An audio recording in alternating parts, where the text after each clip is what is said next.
দেখতে পাচ্ছেন এটি একটি গাছ, ঔষধি গাছ। এটা হচ্ছে যে গাছটির নাম হচ্ছে ক্যারোসল। এটি যিনি আমাদের মাননীয় ইলিয়াস ভাই সেন্ট্রাল আফ্রিকা থেকে নিয়ে এসেছে। ওনার বাড়ির একটি বড় গাছ রয়েছে, সেখান থেকে কলম দিয়ে এই গাছটি এখানে লাগিয়েছেন।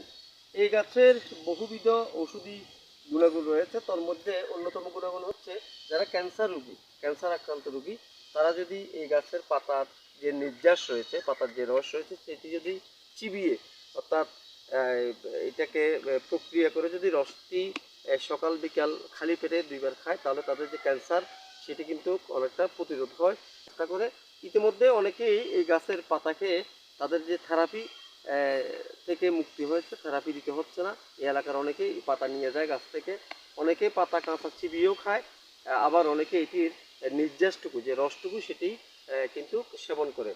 এছাড়াও এই গাছের যে পাতা রয়েছে, কাঁচা পাতা, সেটিকে যদি আপনি চায়ের মতো সিদ্ধ করে পানিতে সিদ্ধ করে যদি ওই গরম পানিটুকু চায়ের মতো খেতে পারেন, তাহলে কিন্তু আপনার ওই ওষুধের যে কাজটা সেটি করবে।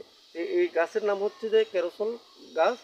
এটি ক্যান্সার প্রতিরোধক, ক্যান্সার রোগীদের জন্য এই গাছটি একটি ঔষধ হিসেবে কাজ করে।